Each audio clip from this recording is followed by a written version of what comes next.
Hey guys, welcome back to my channel. My name is Kate, or I go by AlwaysMoreSims here on YouTube.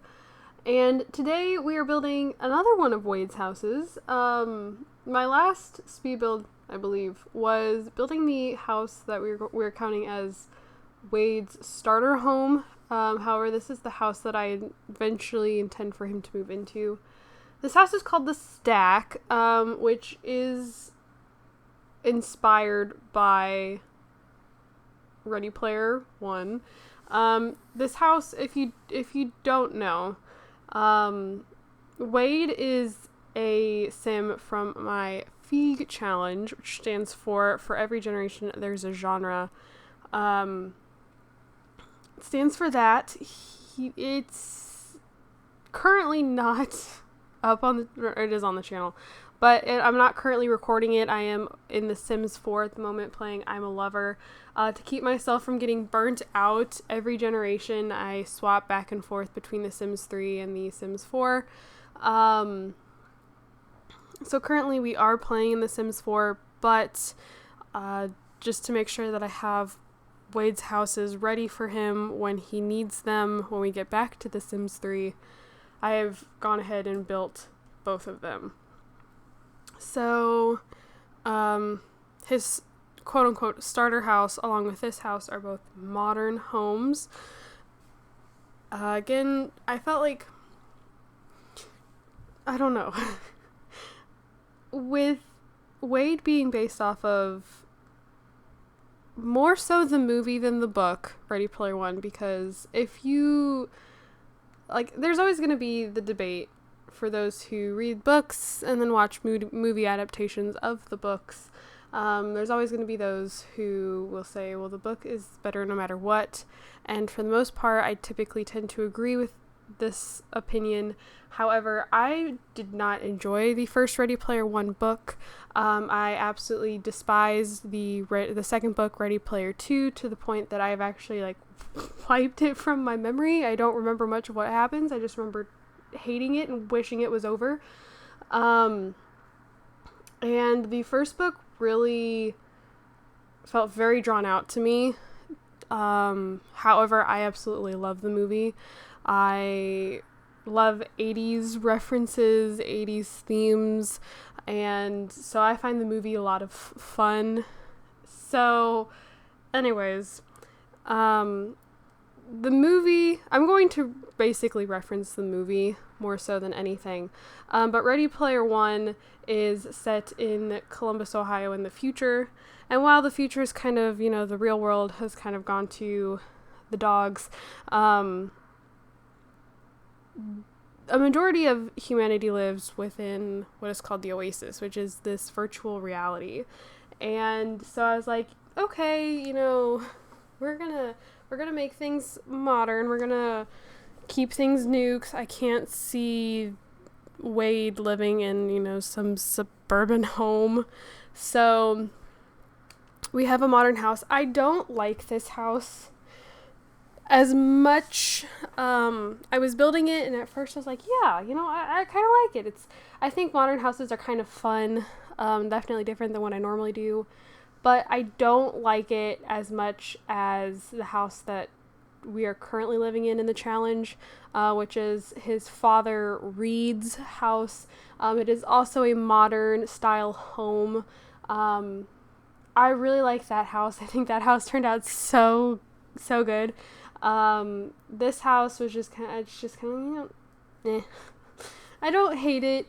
I don't love it. I feel like that's kind of how I feel about a majority of my houses. But I kept trying to do things that just didn't work out. I wasn't happy with the windows.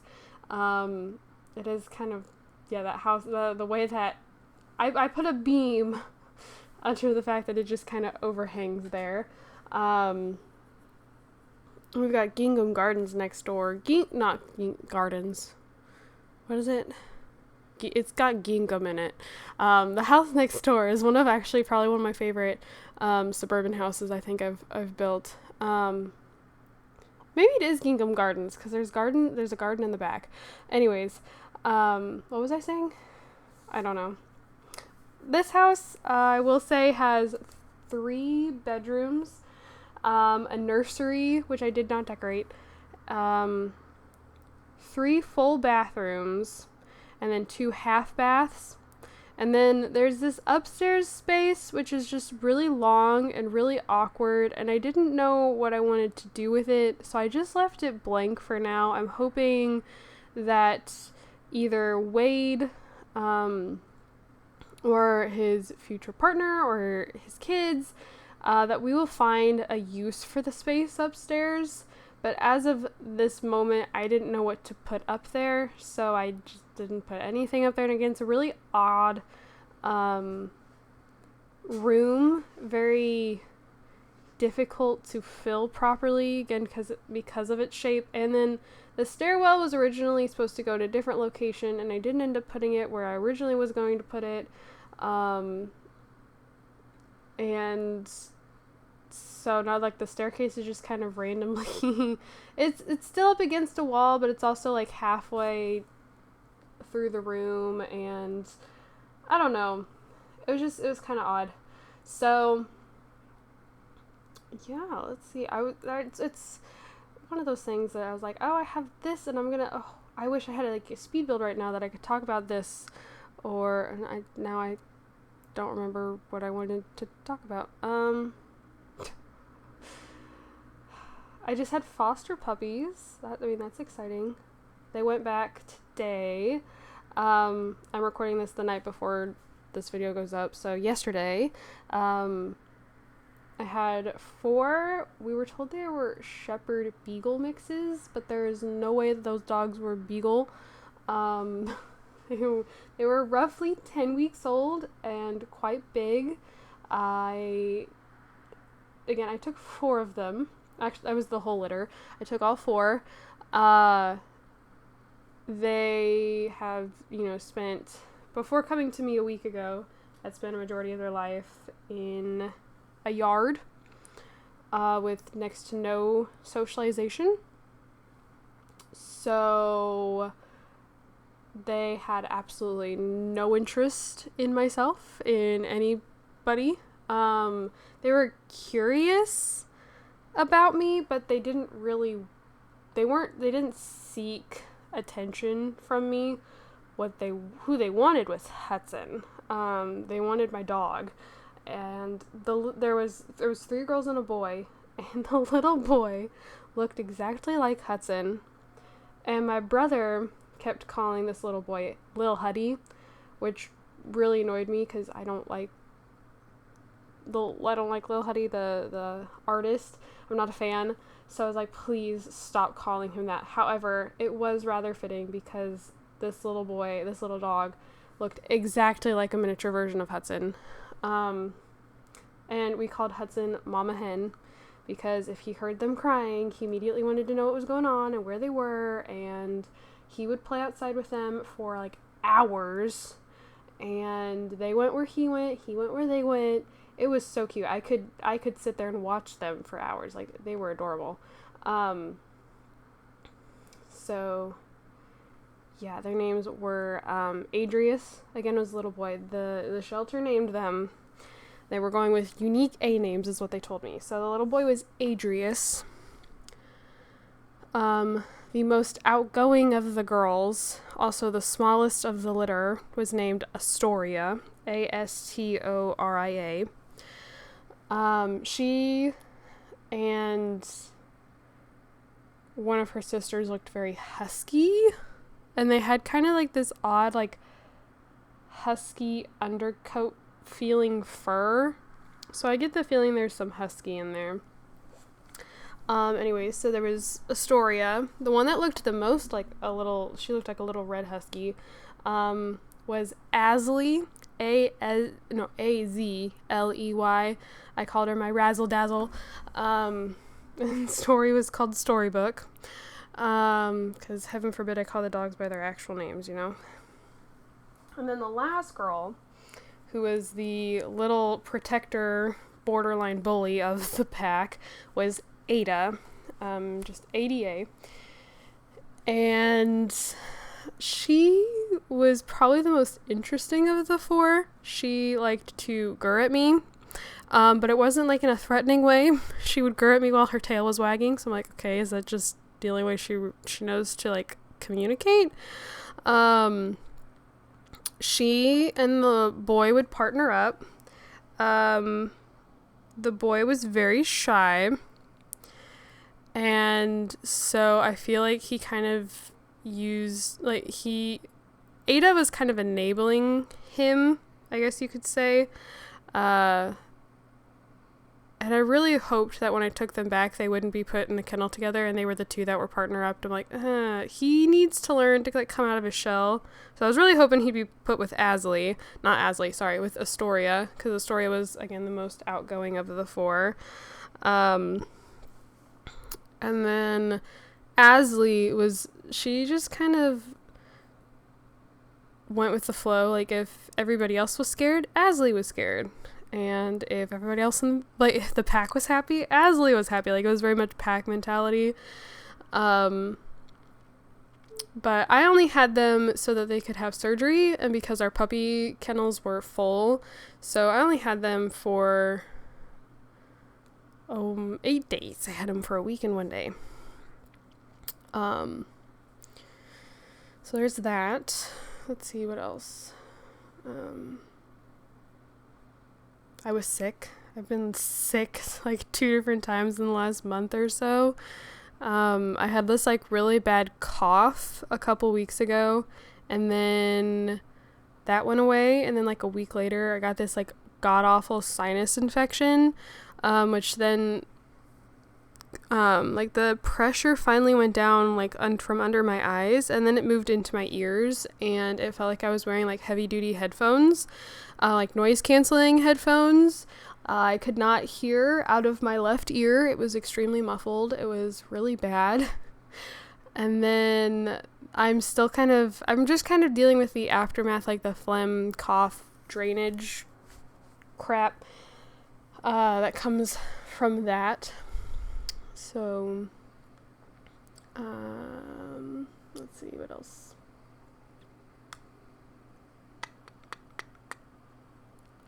I don't know. I come across things like, oh my gosh, I need to talk about this on a speed build, and then it's good.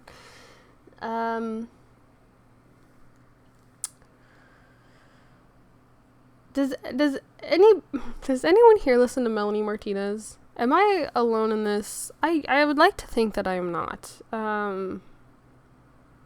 She released an album at the end of March, on March 31st, called Portals, and I've been like listening to it nonstop, and I've been trying to find someone who will go to her concert with me. Initially, I was actually going to travel to go see an old friend of mine, and it was going to be like I would stay with her. Just like, there was a concert that was like an hour and a half away from where she lives now. I was like, sweet, I have somewhere free to stay. I'll stay with her. We can go to the show together, catch up. It'll be great. And then she's like, yeah, I would love to go, but I cannot afford a ticket at this moment. So that kind of backfired. So then I was like, okay. So instead of driving like 8 hours away, because that's what I would have had to do, I'm like, so Melanie Martinez is playing somewhere else. It's like 2.5 hours away. I'm like, okay, that drive's a lot more manageable. However, I still don't have anybody who will go with me. And like, Melanie is like, it's a very unique like music taste, and you have to kind of understand like I feel like Melanie is not one of those artists that you can just like, I guess, stumble upon and be like, oh yeah, this music is totally normal. So I was like, okay, been asking around, asking people that I don't really hang out with a whole lot. I'm just desperate to go to this concert. No one wants to go with me. No one can go with me. You know, it's whatever. So I'm like, okay, fine. You know what? I'm going to go by myself, which probably would not be as fun. And I admit it's not the safest option. So my mom was all concerned. She's like, I don't want you going to this concert by yourself. I'll go with you. And I'm like, I don't know about that. Like, I appreciate it. I do. I know you're coming from a good place. you want to, like, and it's probably like a pity mother-daughter bonding time, but like, I don't, so I'm like, are you sure? Because you don't have to go. So I sent her a clip on TikTok of Melanie's first performance in her Portals getup. Like, so as the, I'm not sure exactly what she's referring to her character as. Is her character a nymph? Like, she has the song Nymphology. So I'm not, anyways, in her new Portals prosthetics. And so I sent the clip to my mom, and my mom was like, I couldn't get an answer out of her because we were texting. And finally she comes back and she goes, I like her voice. I'm like, okay, so she's like officially freaked out by it. However, she's not gonna let me go by myself. I even told her if she would just like drive with me, drop me off, and then like go do something and come back and pick me up, I'd be fine with it. But now my mom is going to see a Melanie Martinez concert, even though I don't think she likes what she saw. And she hasn't listened to any Melanie music. There's a song on her album called Moon Cycle, which is all about Melanie's time of the month. And I'm like, that song's probably going to make my mom question my sanity, along with plenty of other Melanie Martinez songs. But I'm, for one, am very excited. There was something else I was going to say. Now I forgot. It's like, oh, you should say that. You should mention it. Now I don't know what it was. I don't know. There's a possibility that I will be moving rooms, not moving. I don't handle change well. My mom keeps wanting to move houses, but I'm like, don't upset me like that. However, I might be moving my bedroom into the basement, but keeping what is my bedroom now as an office.